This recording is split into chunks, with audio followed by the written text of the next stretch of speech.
What's up, folks? As we are kicking off a brand new ladder season, we have a couple big things to talk about. So, number one is the upcoming enhancements. And now it is Monday at the time that I'm recording this.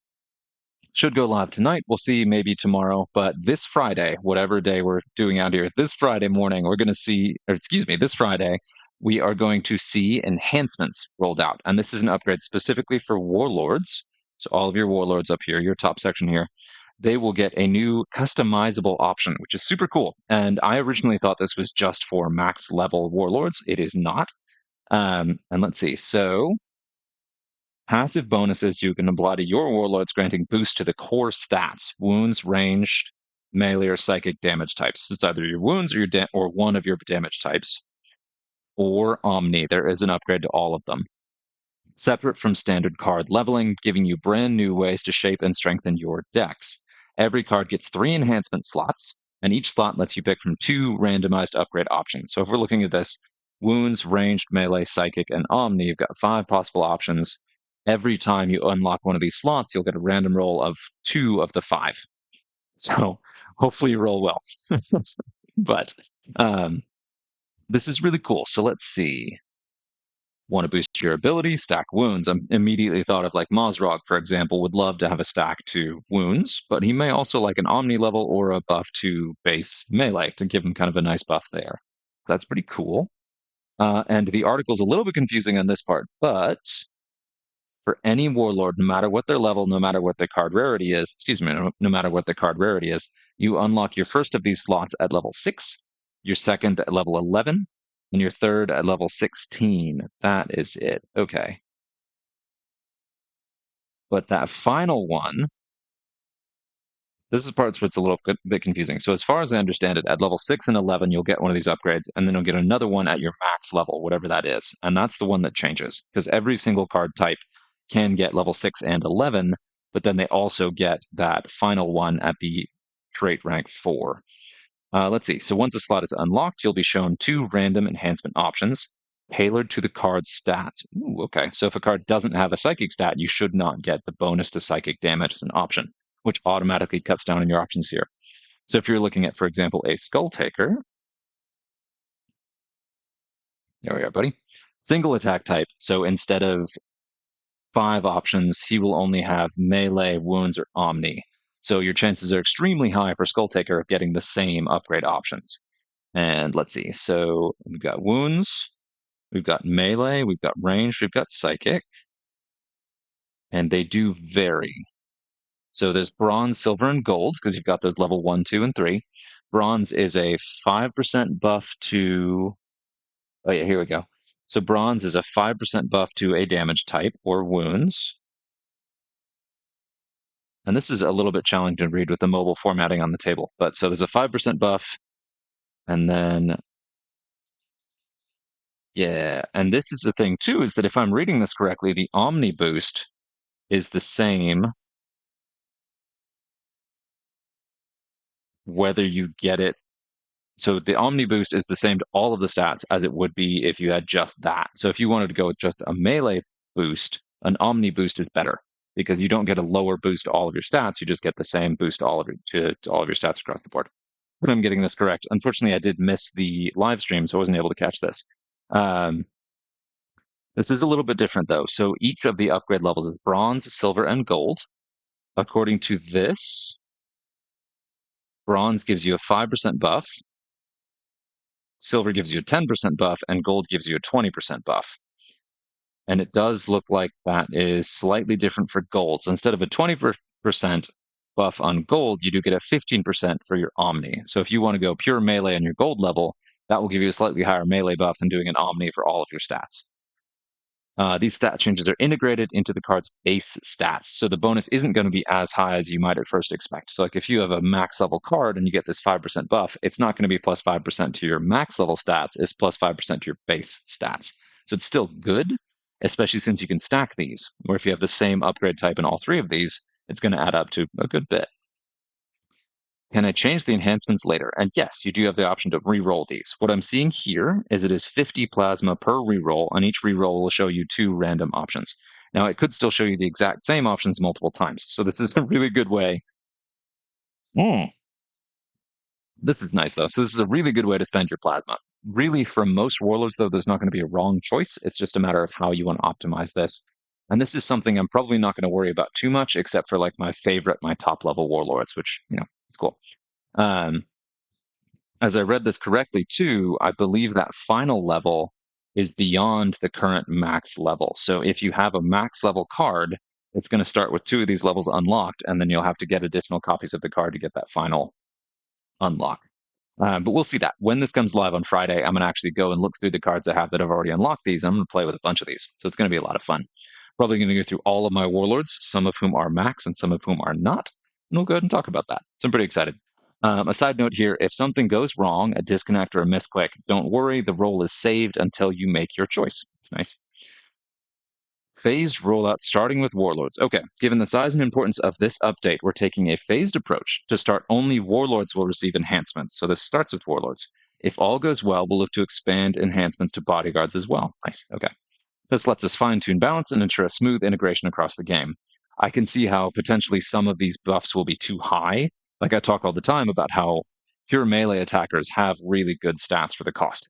If melee buffs turn out to be too powerful, say for example like Scarbrand suddenly runs away with the whole game, um, I could see them wanting to tweak that a little bit. But so far it seems like a small enough buff with the randomization that it should be okay. We'll see.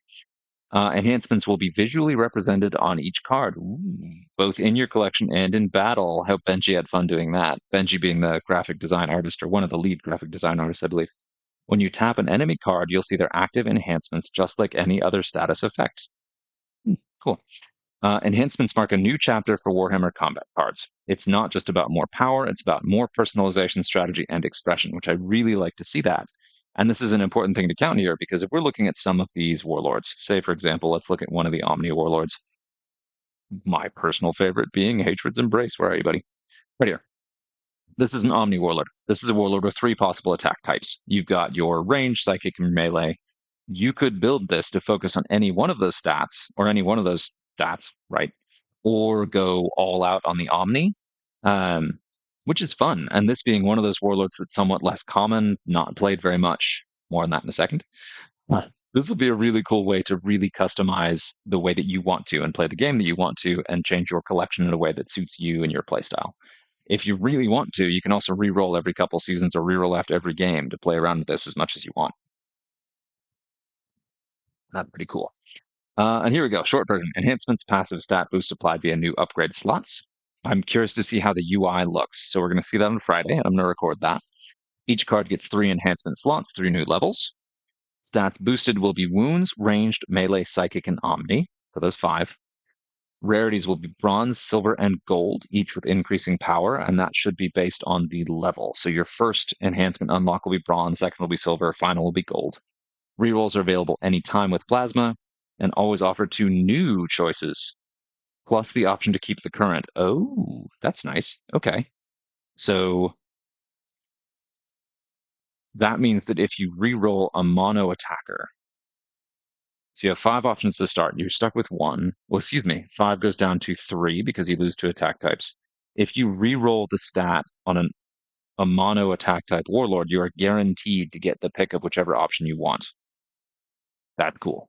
Your first roll may not, but your re-roll will give you a guaranteed upgrade choice. So that's fun. That gives your mono attackers a little bit of an extra buff.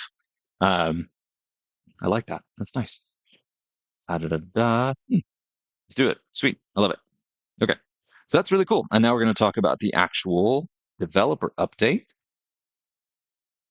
Balance patch changes. So the new season started today. It's been a great time already. Season marked the 6-year anniversary of this game. Wow. And this is pretty funny because I started playing 6 years ago when my daughter was born. And so this is kind of our anniversary too. And the start of the Grey Knight season, as well as the full anniversary celebration. More information on that coming soon. We have a new Supreme Commander on the way, which is Kaldor Drago of the Grey Knights, if I'm not mistaken.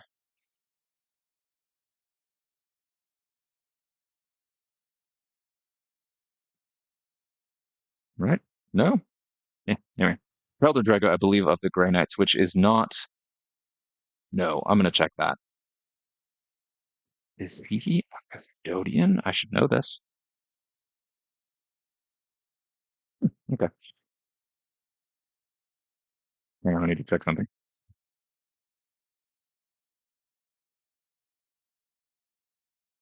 No, this would be good. Yeah, would be good. Apologies. Okay, so yeah, Calder Drago. I'm gonna look this up real quick just to make sure to check myself. Drago, apologies. I want to say he's a custodian.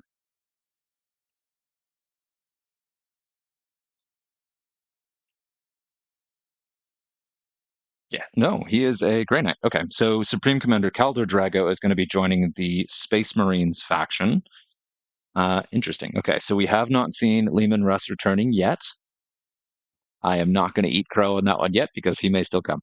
Anyway, so we are curious to see him. Additionally, as mentioned in the latest balance blog, we're going to look at a slightly new approach to balance changes, which will maximize impact and streamline the changes each month.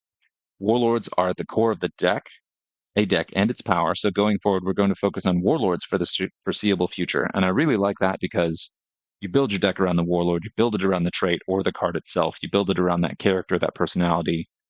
The warlord is the character you choose, sort of defines the flavor of your deck, whether that's strategic or game mechanics wise or just for fluff. Because everybody knows we're not running Farsight for the mechanics. Sorry, buddy. Actually really love Farsight, but he's a meme. Um, I love the meme, but he's a meme character right now because it doesn't do anything for your deck until you play him. More on that in a second.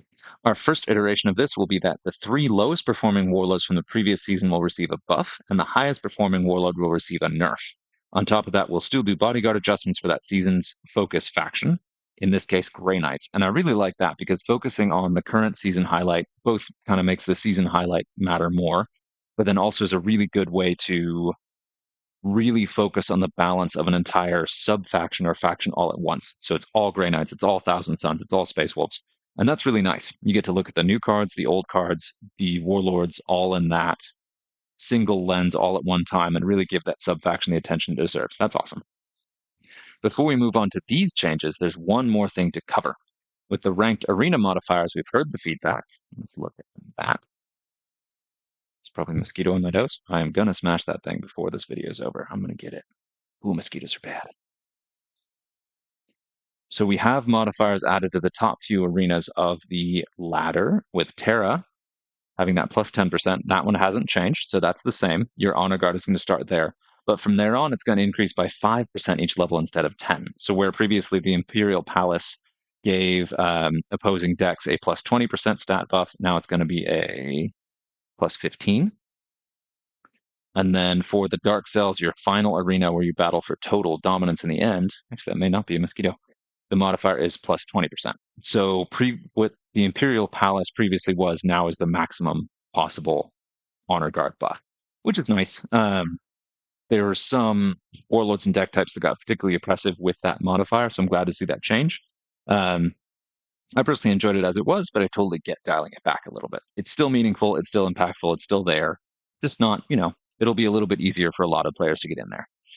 With that news out of the way, let's look at the balance changes in full. And this one cracked me up because I literally this morning, right before reading this, thought to myself, well, I really love this warlord, but he's not going to get a buff. And he's listed as the 66th warlord. So I believe that makes him dead last or somewhere near there. A win rate of 65.5%, which is pretty good. More than 50, that's pretty solid. And a play rate of less than 0.1%. So extremely low play rate. And he is getting minus 10 cost. You may already have noticed that he went from 100 to 90, which gave me a huge chunk of points, relatively huge chunk of points to play with in my decks. And then his trait has been bumped from all friendly cards with a cost of 40% or greater increase all attack stats by 50%, where previously it was 40%. So he's cheaper and he buffs 40 point cost cards more. The Night Warlords are never playable, or newer playable additions to the game, having existed as event warlords for some time and are not the most competitive at their current position. Not as powerful as the Demon Primarchs, we are taking the cost down, which is a key difference given their reliance on high-cost bodyguards, and also increasing the effectiveness of its special rule. This should be a big enough swing to make a serious amount of difference. I am pumping Hatred's Embrace is getting all of my Chaos Legendary wildcards, and that's my sort of meme moment, but I'm enjoying that a lot. He's also going to be my first target for enhancements. I just need the 2 more wild cards or drops for him to go ahead and bump his psychic, and then I will also unlock, I believe, the first level of enhancement. So he'll be my first target for that. Ideally, I want to get an Omni enhancement, but it's going to be pretty challenging to get that for him because he has so many different possible options. Next up, we have Canis Rex, whose bumps from 66th to 60th, which is interesting. So there's a big bump here, but he needed to be balanced because he's also a knight, just like Hatred's Embrace. 60th position, 70.2% win rate, which is very high. So definitely a stronger Warlord. You should play this guy. Play rate still below 0.1%. Also minus 10 cost, same as Hatred's Embrace. And while not performing as poorly as Hatred's Embrace, Canis Rex isn't overperforming by any means. Since we're reducing Hatred's Embrace's cost, we're mirroring it here for Canis Rex. But his special rule remains unchanged given its stronger position. So I'm actually pretty surprised that the defensive trait is performing better. But maybe Canis Rex's base stats are better. Maybe his Inspiring Presence helps more.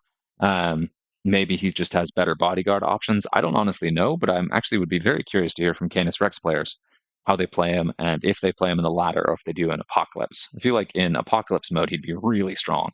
But yeah, next up, one of my absolute favorites. This is a surprise one for me to get a buff, but it makes some sense.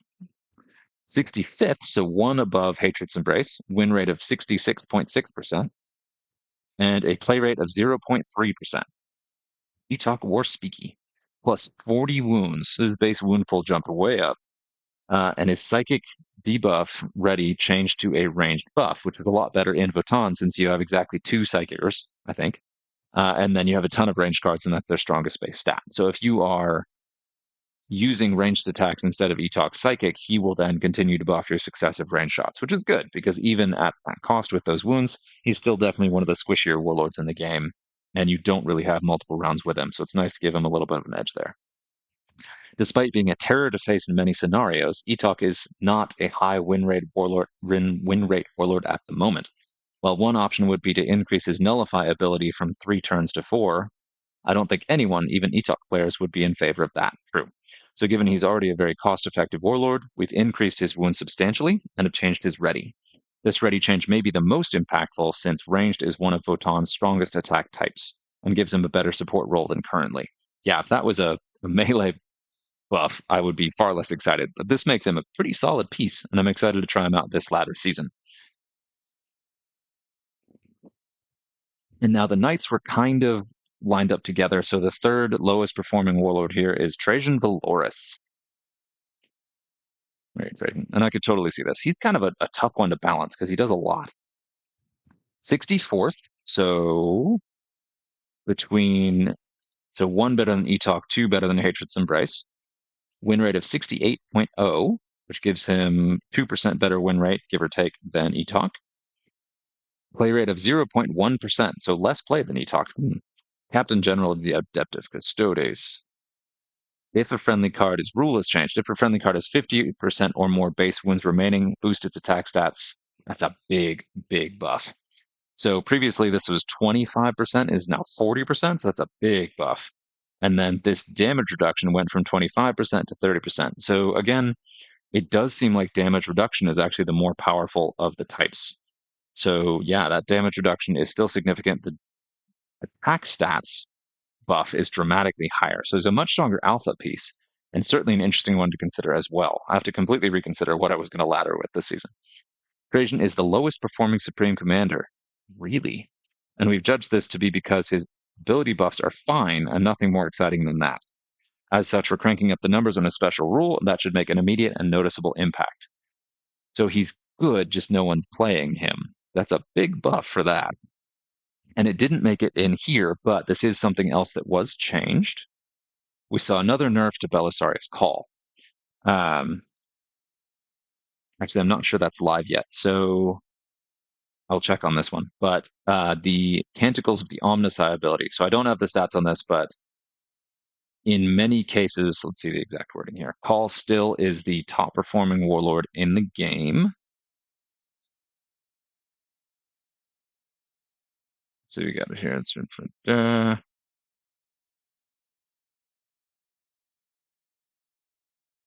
So calls true damage. So that percent of damage that goes through base is going to go down from 60% to 50%. So if your barrage hits off lane, your Silent Blast hits off lane, if you hit something that is shielded, cards will now deal a minimum of 50% of base attack damage, not 60. I believe. I will double check that. That wasn't in the update document, but it is something that I was told is going to be part of the game.